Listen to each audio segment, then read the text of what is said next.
Olá, querido ouvinte. Seja muito bem-vindo ao nosso Evangelho no Lar.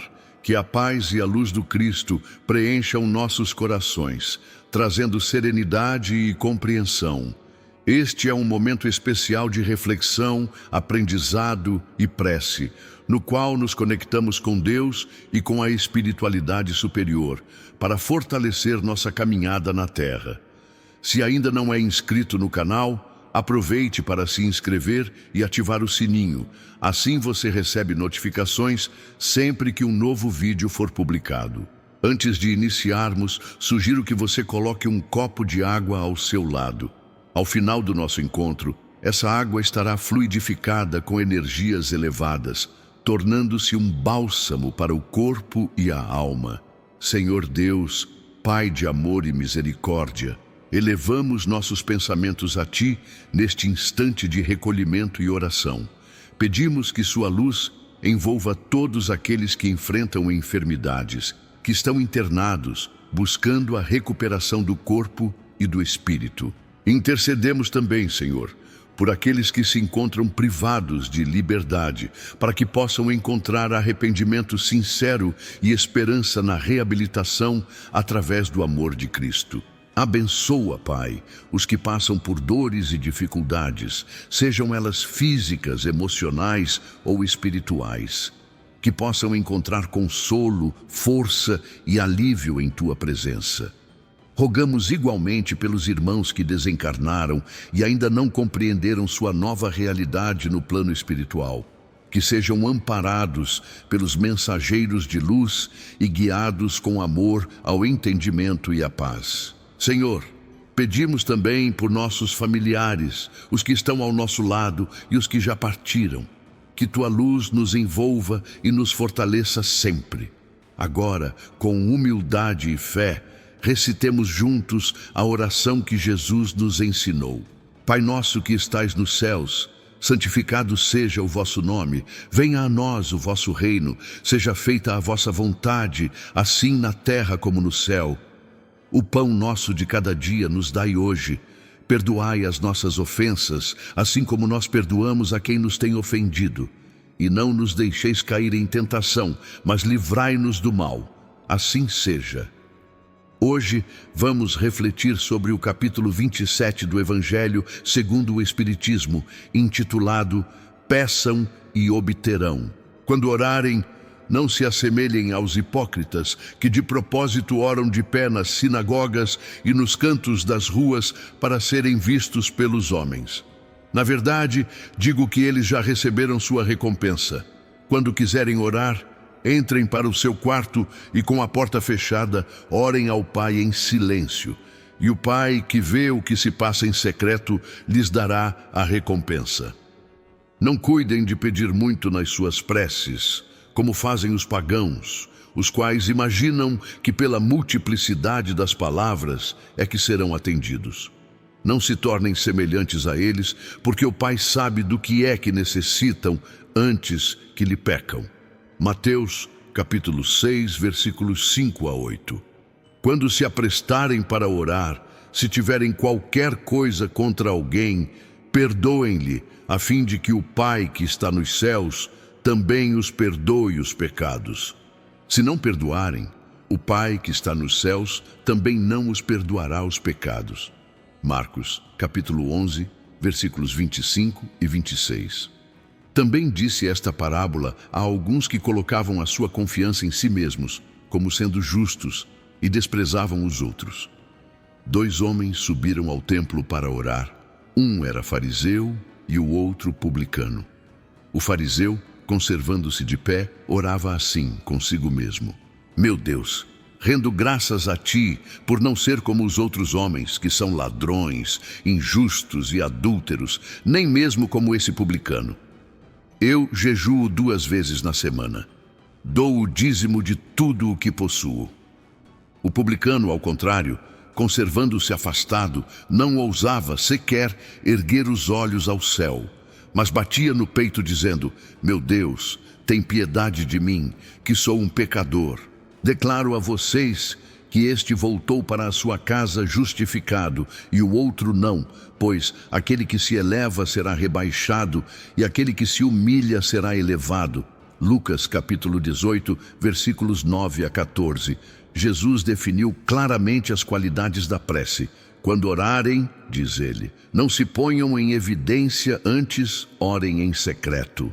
Não se ponham a orar muito, pois não é pela multiplicidade das palavras que serão escutados, mas pela sinceridade delas. Antes de orarem, se tiverem qualquer coisa contra alguém, perdoem-lhe, visto que a prece não pode ser agradável a Deus, se não parte de um coração purificado de todo sentimento contrário à caridade.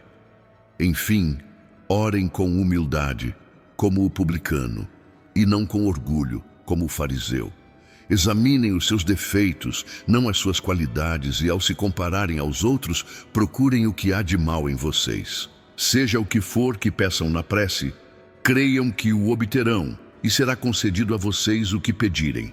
Marcos, capítulo 11, versículo 24. Há quem conteste a eficácia da prece, com fundamento no princípio de que, se Deus conhece as nossas necessidades, se torna inútil expô-las. E acrescentam os que assim pensam que, achando-se tudo no universo encadeado por leis eternas, as nossas súplicas não podem mudar os decretos de Deus. Sem dúvida alguma, há leis naturais e imutáveis que não podem ser revogadas ao capricho de cada um. Mas daí a crer que todas as circunstâncias da vida estão submetidas à fatalidade, vai grande distância. Se assim fosse, o homem nada mais seria do que instrumento passivo, sem livre arbítrio e sem iniciativa. Nessa hipótese, só lhe caberia curvar a cabeça ao jugo dos acontecimentos sem cogitar de evitá-los. Não deveria ter procurado desviar o raio. Deus não lhe deu a razão e a inteligência para que ele as deixasse sem serventia, a vontade para não querer, a atividade para ficar inativo. Sendo o homem livre para agir num sentido ou noutro, seus atos lhe acarretam, e aos demais, consequências subordinadas ao que ele faz ou não. Logo, devido à sua iniciativa, há sucessos que necessariamente escapam à fatalidade e que não quebram a harmonia das leis universais, do mesmo modo que o avanço ou o atraso do ponteiro de um relógio não anula a lei do movimento sobre a qual se funda o mecanismo. Portanto, é possível que Deus aceda a certos pedidos, sem perturbar a imutabilidade das leis que regem o conjunto.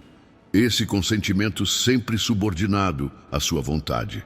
Deste ensino será concedido a vocês o que quer que pedirem pela prece. Seria ilógico deduzir que basta pedir para obter e injusto acusar a providência se não atende a toda súplica que se faça a Deus, uma vez que Ele sabe, melhor do que nós, o que é para nosso bem. É como procede um pai criterioso que recusa ao filho o que seja contrário aos seus interesses.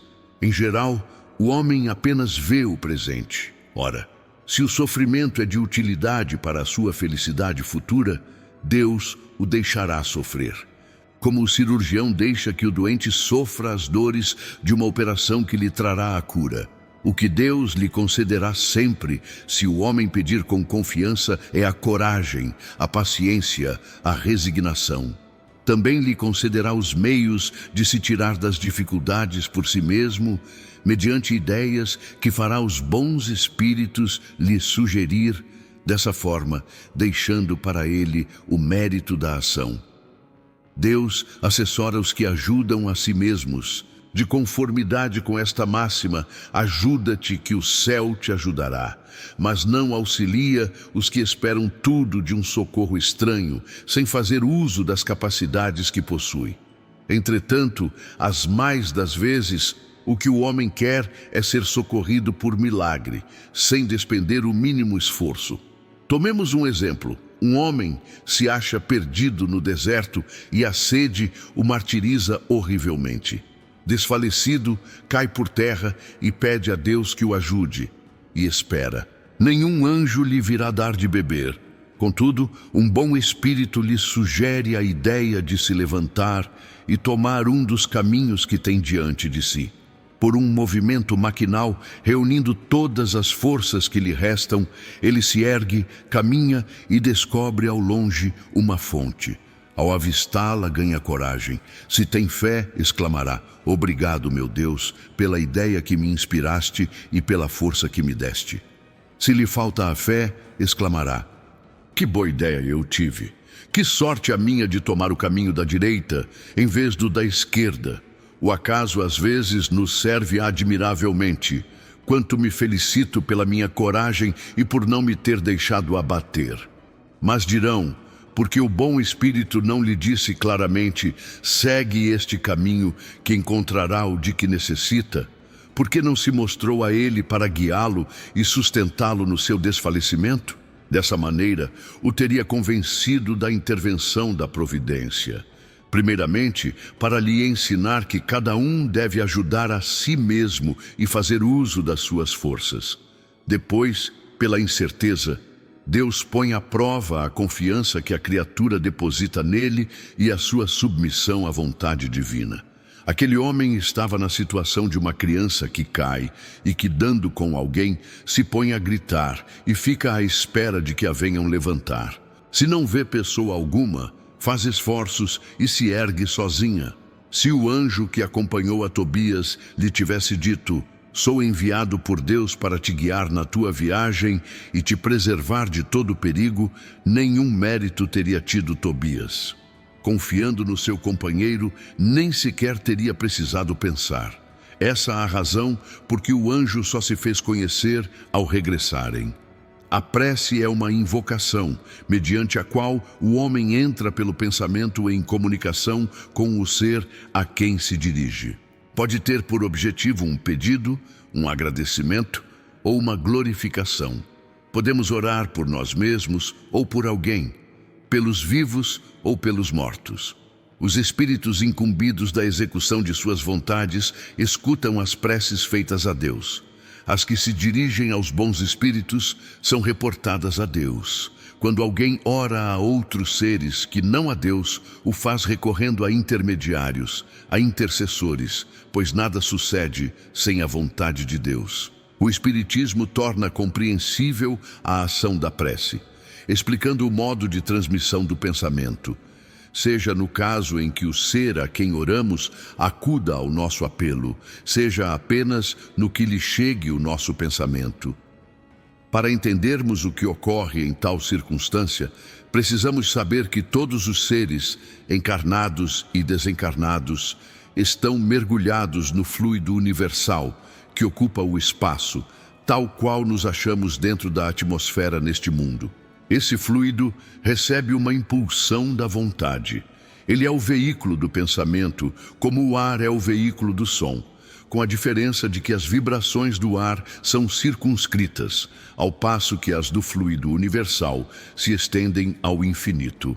Então, dirigido o pensamento para um ser qualquer na Terra ou no espaço, de encarnado para desencarnado ou vice-versa, uma corrente fluídica se estabelece entre um e outro, transmitindo de um ao outro o pensamento, como o ar transmite o som. A energia da corrente guarda proporção com a do pensamento e da vontade. É assim que os espíritos ouvem a prece que lhes é dirigida, qualquer que seja o lugar onde se encontrem. É assim que os espíritos se comunicam entre si, que nos transmitem suas inspirações, que relações se estabelecem à distância entre encarnados. Essa explicação vai sobretudo com vistas aos que não compreendem a utilidade da prece puramente mística. Não tem por fim materializar a prece, mas tornar-lhe acessíveis os efeitos, mostrando que pode exercer ação direta e efetiva. Nem por isso essa ação deixa de estar subordinada à vontade de Deus, juiz supremo em todas as coisas e o único apto a torná-la eficaz. Pela prece, o homem obtém o auxílio dos bons espíritos, que acorrem a sustentá-lo em suas boas resoluções e a lhes inspirar ideias sãs. Desse modo, ele adquire a força moral necessária a vencer as dificuldades e a voltar ao caminho reto se deste se afastou. Por esse meio, pode também desviar de si os males que atrairia pelas suas próprias faltas. Um homem, por exemplo, vê arruinada a sua saúde, em consequência de excessos a que se entregou, e arrasta até o fim de seus dias uma vida de sofrimento. Terá ele o direito de queixar-se se não obtiver a cura que deseja? Não, pois que pôde encontrar na prece a força de resistir às tentações. Se em duas partes se dividirem os males da vida, uma constituída dos que o homem não pode evitar e a outra das tribulações de que ele se constituiu a causa primária, pela sua negligência ou por seus excessos, verá que a segunda, em quantidade, excede de muito a primeira. Portanto, é evidente que o homem é o autor da maior parte das suas aflições, das quais estaria poupado se sempre agisse com sabedoria e prudência. Não menos certo é que todas essas misérias resultam das nossas infrações às leis de Deus e que, se as observássemos pontualmente, seríamos inteiramente felizes. Se não ultrapassássemos o limite do necessário, na satisfação das nossas necessidades, não apanharíamos as enfermidades que resultam dos excessos, nem experimentaríamos as vicissitudes que as doenças acarretam. Se puséssemos freio à nossa ambição, não teríamos de temer a ruína. Se não quiséssemos subir mais alto do que podemos, não teríamos de temer a queda. Se fôssemos humildes, não sofreríamos as decepções do orgulho abatido. Se praticássemos a lei de caridade, não seríamos maldizentes, nem invejosos, nem ciumentos, e evitaríamos as disputas e divergências. Se mal a ninguém fizéssemos, não teríamos de temer as vinganças, etc. Vamos admitir que o homem nada possa com relação aos outros males, que toda prece lhe seja inútil para livrar-se deles. Já não seria muito o fato de ter a possibilidade de ficar isento de todos os que decorrem da sua maneira de proceder? Ora, aqui facilmente se compreende a ação da prece, visto ter por efeito atrair a valiosa inspiração dos espíritos bons, ganhar deles força para resistir aos maus pensamentos, cuja realização nos pode ser terrível. Nesse caso, o que eles fazem não é afastar o mal de nós, mas sim nos desviar do mau pensamento que nos pode causar dano. Eles em nada afastam ao cumprimento dos decretos de Deus, nem suspendem o curso das leis da natureza, apenas evitam que as infrinjamos, dirigindo o nosso livre-arbítrio. Contudo, agem à nossa revelia de maneira imperceptível para não dominar nossa vontade. O homem se acha então na posição de um que solicita bons conselhos e os põe em prática, mas conservando a liberdade de segui-los, ou não. Deus quer que seja assim, para que aquele tenha a responsabilidade dos seus atos e o mérito da escolha entre o bem e o mal. É isso o que o homem pode estar sempre certo de receber, se o pedir com fervor, sendo, portanto, sobretudo a isso que podemos aplicar estas palavras: peçam e obterão. Mesmo com sua eficácia reduzida a essas proporções, a prece já não traria resultados imensos. Foi reservado ao Espiritismo nos provar a sua ação, com o fato de nos revelar as relações existentes entre o mundo corpóreo e o mundo espiritual. Mas os efeitos da prece não se limitam aos que acabamos de apontar. Todos os espíritos nos recomendam a prece. Renunciar à prece é negar a bondade de Deus, é recusar a sua assistência para si e para com os outros, abrir mão do bem que lhes pode fazer. Acedendo ao pedido que se lhe faz, Deus muitas vezes visa recompensar a intenção, o devotamento e a fé daquele que ora. Daí decorre que a prece do homem de bem tem mais merecimento aos olhos de Deus e sempre mais eficácia, pois o homem vicioso e mau não pode orar com o fervor e a confiança que somente nascem do sentimento da verdadeira piedade, do coração do egoísta, do daquele que apenas ora de lábios. unicamente saem palavras, nunca os anseios de caridade que dão à prece todo o seu poder. Entendemos isso tão claramente que, por um movimento instintivo, quem se quer recomendar as preces de alguém o faz de preferência as daqueles cujo proceder sente-se há de ser mais agradável a Deus, pois que são mais prontamente ouvidos. Pelo fato da prece ser exercida por uma como ação magnética, poderíamos supor que o seu efeito depende da força fluídica. Mas não é assim. Exercendo sobre os homens essa ação, quando é preciso, os espíritos suprem a insuficiência daquele que ora, ou agindo diretamente em seu nome, ou dando-lhe momentaneamente uma força excepcional, quando o julgam digno dessa graça, ou que ela lhe pode ser proveitosa. O homem que não se considere suficientemente bom para exercer saudável influência, não deve por isso deixar de orar pelo bem de alguém, com a ideia de que não é digno de ser escutado. A consciência da sua inferioridade é uma prova de humildade sempre grata a Deus, que leva em conta a intenção caridosa que o anima. Seu fervor e sua confiança são um primeiro passo para a sua conversão ao bem, conversão que os espíritos bons se sentem ditosos em incentivar. Repelida só é a prece do orgulhoso, que deposita fé no seu poder e nos seus merecimentos e acredita ser possível sobrepor-se à vontade do Eterno. O poder da prece está no pensamento, que nada depende nem das palavras, nem do lugar, nem do momento em que seja feita. Portanto, podemos orar em toda parte e a qualquer hora, a sós ou em grupo. A influência do lugar ou do tempo só se faz sentir nas circunstâncias que favoreçam o recolhimento.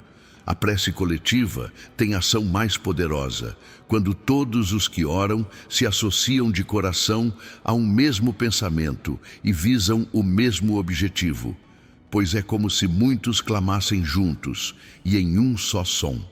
Mas que importa seja grande o número de pessoas reunidas para orar, se cada uma atua isoladamente e por conta própria? 100 pessoas juntas podem orar como egoístas, enquanto 2 ou 3, ligadas por uma mesma aspiração, orarão quais verdadeiros irmãos em Deus, e mais força terá a prece que lhe dirijam do que a das 100 outras. Se eu não entender o que significam as palavras, serei um bárbaro para aquele a quem falo, e aquele que me fala será para mim um bárbaro. Se orou numa língua que não entendo, meu coração ora, mas a minha inteligência não colhe fruto. Se louvam a Deus apenas de coração, como é que um homem do número daqueles que só entendem a sua própria língua responderá amém no fim da sua ação de graças, uma vez que ele não entende o que dizem? Não é que a sua ação não seja boa, mas os outros não se edificam com ela. Paulo, 1 aos Coríntios, capítulo 14, versículos 11, 14, 16 e 17. A prece só tem valor pelo pensamento que está sintonizado com ela. Ora, é impossível conjugar um pensamento qualquer ao que se não compreende, pois o que não se compreende não pode tocar o coração. Para a imensa maioria das criaturas, as preces feitas numa língua que elas não entendem não passam de mistura de palavras que nada têm de significado. Para que a prece toque, é preciso que cada palavra desperte uma ideia, e desde que não seja entendida, nenhuma ideia poderá despertar. Será dita como simples fórmula, cuja virtude dependerá do maior ou menor número de vezes que a repitam. Muitos oram por dever, alguns até por obediência aos costumes, pelo que se julgam quites, desde que tenham dito uma oração determinado número de vezes e em tal ou tal ordem. Deus vê o que se passa no fundo dos corações, lê o pensamento e percebe a sinceridade. Julgá-lo, pois, mais sensível à forma do que ao fundo, é rebaixá-lo. Os espíritos sofredores esperam por preces, e estas lhes são proveitosas, porque verificando que há quem pense neles, se sentem menos abandonados e menos infelizes. Entretanto, a prece tem sobre eles ação mais direta, reanima-os, Inspira neles o desejo de se elevarem pelo arrependimento e pela reparação, e possivelmente desvia-lhes do mal o pensamento. É nesse sentido que pode não apenas aliviá-los, como abreviar os seus sofrimentos a pessoas que não admitem a prece pelos mortos, porque acreditam que a alma só tem duas alternativas: ser salva ou ser condenada às penas eternas, resultando assim que, em ambos os casos, a prece é inútil. Sem discutir o valor dessa crença, vamos admitir por alguns instantes a realidade das penas eternas e irremissíveis e que as nossas preces sejam impotentes para lhes pôr fim. Perguntamos se, nessa hipótese, será lógico, será caridoso, será cristão recusar a prece pelos desgraçados? Tais preces, por mais impotentes que fossem para liberá-los, não lhes seriam uma demonstração de piedade capaz de abrandar-lhes os sofrimentos? Na terra, quando um homem é condenado a penas perpétuas, quando mesmo não haja a mínima esperança de obter-se perdão para ele, será proibido a uma pessoa caridosa ir aliviar-lhe o peso, para aliviá-lo do peso destes? Sendo alguém atacado de mal incurável e não havendo para o doente nenhuma esperança de cura, então deve-se abandoná-lo sem lhe proporcionar qualquer alívio. Lembrem-se de que, entre os desgraçados, pode achar-se uma pessoa que foi querida sua, um amigo, talvez um pai, uma mãe ou um filho, e digam se, segundo creem, não havendo possibilidade de ser perdoado esse ente, lhe recusariam um copo d'água para lhe matar a sede, um bálsamo que lhe seque as chagas? Não fariam por ele o que fariam por um condenado? Não lhe dariam uma prova de amor, uma consolação? Não, isso não seria cristão.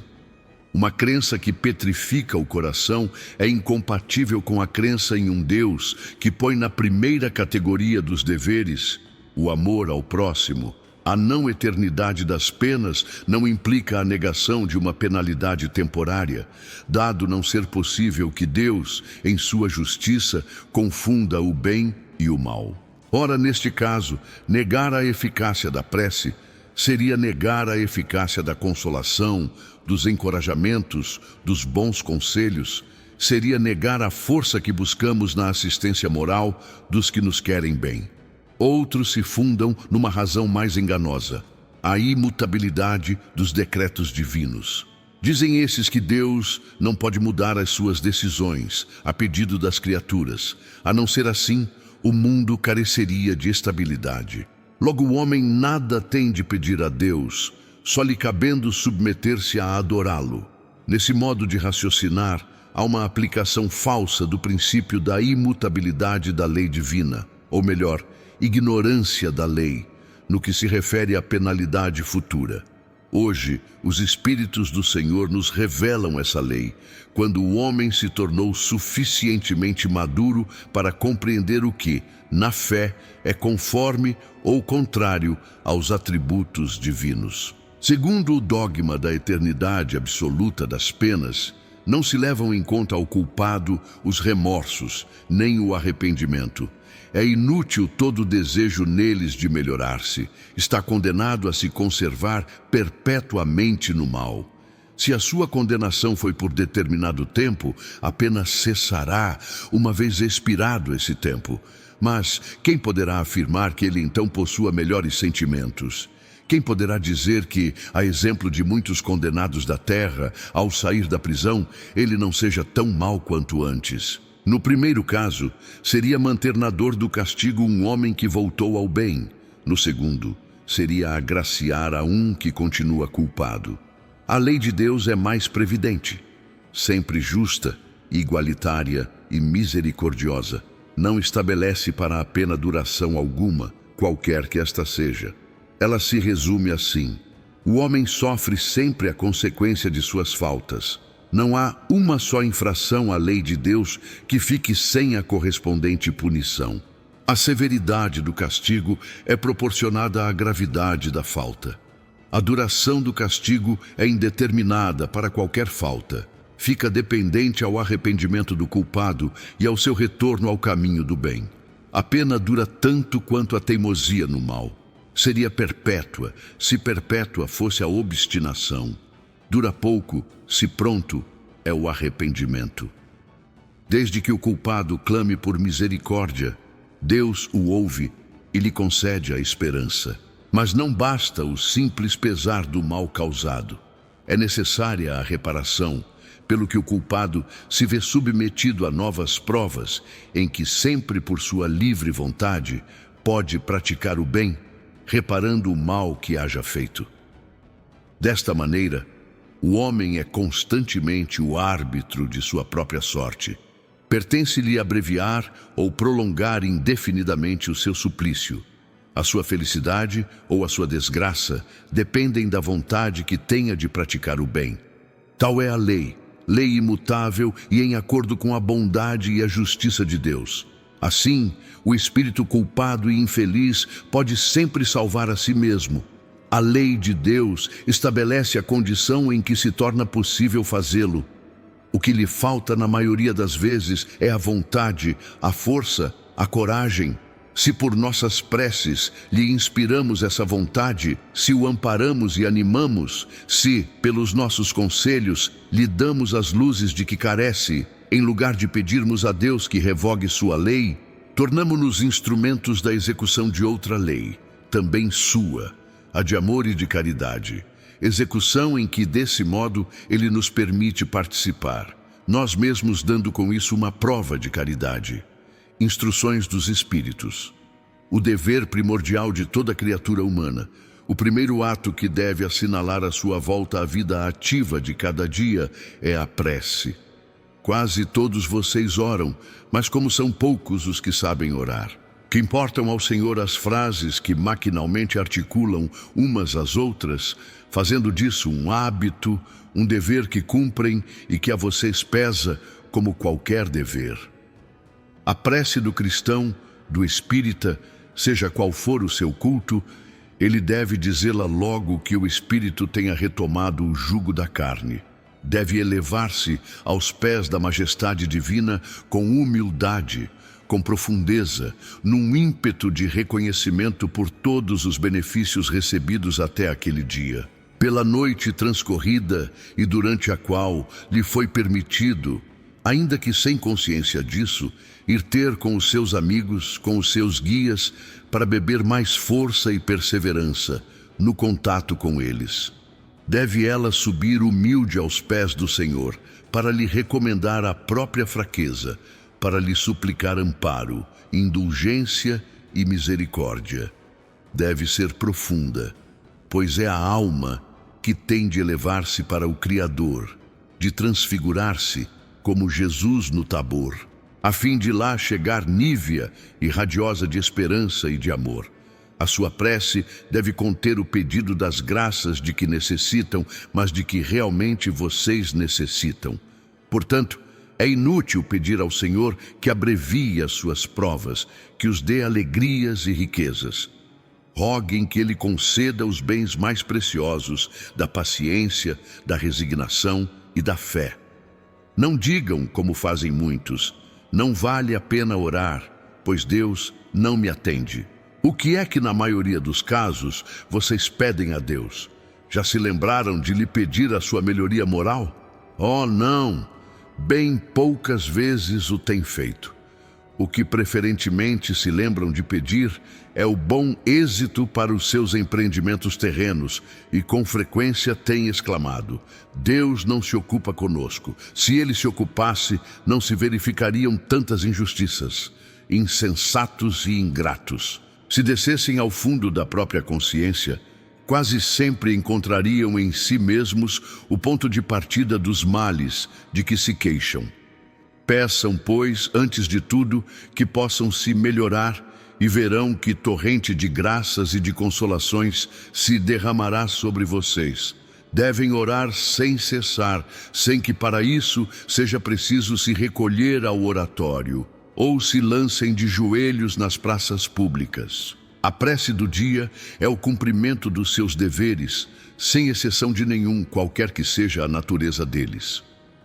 É ato de amor a Deus ajudarem os irmãos numa necessidade, moral ou física. É ato de reconhecimento elevarem a Ele o seu pensamento quando uma felicidade chega, quando evitam um acidente, quando mesmo uma simples contrariedade apenas os machuca a alma, desde que não se esqueçam de exclamar: seja bendito, meu Pai. É ato de contrição se humilharem diante do Supremo Juiz, quando sentirem que faliram, ainda que somente por um rápido pensamento para lhe dizerem: perdoe-me, meu Deus, pois pequei, por orgulho, por egoísmo ou por falta de caridade. Dai-me forças para não falir de novo e coragem para a reparação da minha falta. Isso independe das preces regulares da manhã e da noite e dos dias consagrados. Como podem ver, a prece pode ser de todos os instantes, sem nenhuma interrupção, acarretar aos seus trabalhos. Dita assim, ela, ao contrário, os santifica. Tende como certo que um só desses pensamentos, se partir do coração, é mais ouvido pelo Pai Celestial do que as longas orações ditas por hábito, muitas vezes sem causa determinante e as quais apenas maquinalmente chama a hora convencional. Venham, vocês que desejam crer. Os espíritos celestes acorrem a lhes anunciar grandes coisas. Meus filhos, Deus abre os seus tesouros para lhes conceder todos os benefícios. Homens incrédulos, se soubessem como faz grande bem a fé ao coração e como induz a alma ao arrependimento e à prece. A prece. Como são tocantes as palavras que saem da boca daquele que ora. A prece é o orvalho divino que acalma o calor excessivo das paixões. Filha primogênita da fé, ela nos encaminha para a senda que conduz a Deus. No recolhimento e na solidão estão com Deus. Para vocês já não há mistérios, eles se desvendam. Apóstolos do pensamento, a vida é para vocês. Sua alma se desprende da matéria e rola por esses mundos infinitos e etéreos que os pobres humanos desconhecem. Avancem. Avancem pelas veredas da prece e ouvirão as vozes dos anjos. Que harmonia! Já não são o ruído confuso e os sons estridentes da terra, são as liras dos arcanjos, são as vozes brandas e suaves dos serafins, mais delicadas do que as brisas matinais, quando brincam na folhagem dos seus bosques. Por entre que delícias não caminharão. A linguagem de vocês não poderá exprimir essa aventura. Tão rápida entra ela por todos os seus poros, tão vivo e refrigerante é o manancial em que se bebe orando. Doces vozes, inebriantes perfumes, que a alma ouve e aspira, quando se lança a essas esferas desconhecidas e habitadas pela prece. Sem mescla de desejos carnais, são divinas todas as aspirações. Também vocês orem como Cristo levando a sua cruz ao Gólgota, ao Calvário. Carreguem a sua cruz e sentirão as doces emoções que lhe perpassavam n'alma, se bem que vergado ao peso de um madeiro infamante. Ele ia morrer, mas para viver a vida celestial na morada de seu Pai. Agora, meus queridos ouvintes, vamos encerrar esse evangelho no lar com a prece de Cáritas. Deus, nosso Pai, que sois todo poder e bondade, dai forças àqueles que passam pela provação, dai luz àqueles que procuram a verdade, ponde no coração do homem a compaixão e a caridade. Deus, dai ao viajor a estrela guia, ao aflito a consolação, ao doente o repouso. Pai, dai ao culpado o arrependimento, ao espírito a verdade, à criança o guia, ao órfão o Pai. Senhor, que a vossa bondade se estenda sobre tudo que criastes. Piedade, Senhor, para aquelas que vos não conhecem, esperança para aqueles que sofrem. Que a vossa bondade permita aos espíritos consoladores derramarem por toda a parte a paz, a esperança e a fé. Deus, um raio, uma centelha do vosso amor pode iluminar a terra. Deixai-nos beber nas fontes dessa bondade fecunda e infinita, e todas as lágrimas secarão, todas as dores se acalmarão. Um só coração, um só pensamento subirá até vós, como um grito de reconhecimento e de amor. Como Moisés sobre a montanha, nós vos esperamos com os braços abertos. Ó bondade, ó beleza, ó perfeição, e queremos de alguma sorte merecer a vossa misericórdia. Deus, daí-nos força, ajudai o nosso progresso, a fim de subirmos até vós. Daí-nos a caridade pura, a humildade. Daí-nos a fé e a razão. Daí-nos a simplicidade, que fará de nossas almas o espelho, onde se há de refletir a vossa divina imagem. Que assim seja.